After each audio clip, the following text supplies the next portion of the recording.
Sir, I'm the skeptic. Sir, you about this fact that we should enhance our competence. So, how do you start this process? IIT is a beginning.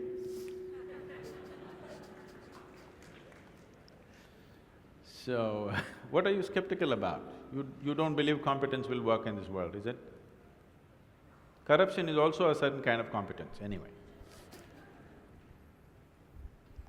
That was supposed to be a joke. Huh? That was supposed to be a joke. Okay, that's supposed to be a joke.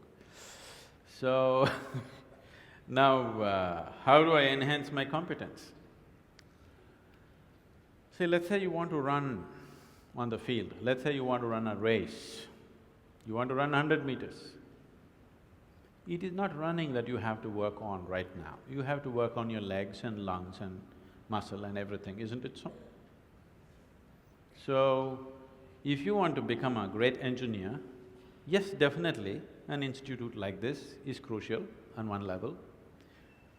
But any number of people might have come here and gone, not all of them became great engineers. Though they might have produced hundreds of great engineers, still not all of them will become, simply because of their own individual attitudes and competence and whatever else, isn't it?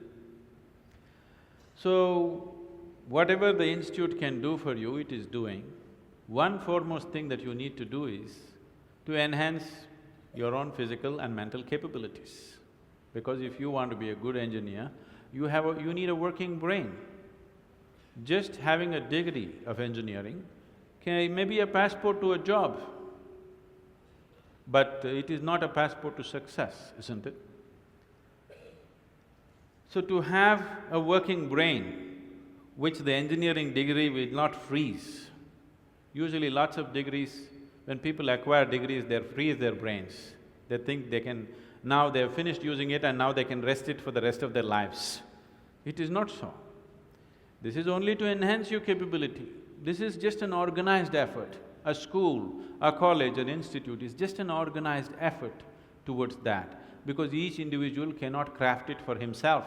That is why an institution. Otherwise, an institution has no other purpose. It is here to just organize that possibility of you striving to be of a certain competence. But that is a mass application. But as an individual, your most important thing is you as a human being, you are functioning at the fullest level. If that has to happen, there are other dimensions which one needs to explore. Unfortunately, though these sciences and technologies for inner well-being have been the mainstay of this culture for thousands of years, today we are largely losing it for various reasons, because we want to imitate somebody else. We don't want to imitate our grandfather Topiwala anymore. We want to imitate the hat seller from another country.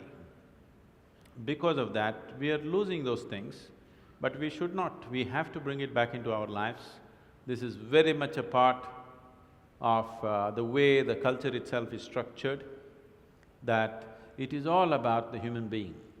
See, this is the only culture which talks about, which even an illiterate person in this culture is aware of, that you can actually evolve to another dimension of existence. Even if I go into a village and talk to an illiterate peasant who has not read anything, who doesn't know anything, who's not heard any of this stuff, even to him if I go, he will not ask me, give me a golden horse or something, he'll say, "Enakku mukti venum Swami." He's saying he wants ultimate liberation. Where did this fellow get this? Nowhere else on the planet this is possible. Nowhere else on this planet is it possible that an illiterate person is thinking that he can break his present dimension of existence and go to another place, whatever that place is. So, this was bred into our culture so deep, we should not lose it. It was not just the idea, there are technologies to become free. If you became free from the process of your body and the process of your mind, if you can sit outside of it and work it, you would work it brilliantly, do you understand? You would be able to use this body and use this mind only when you are able to not treat it as myself. These are powerful instruments in your life. These instruments can be employed the way you want it. only when you have an outside access to it. Right now, you are a phenomenal computer, but you don't know where the keyboard is. When you can't think, you scratch this spot, that's not where it is. Do you see people? When they cannot think, they're thinking hard, they scratch here. It doesn't work like that. There are proper steps that one can take. It could be offered here if everybody is willing for that.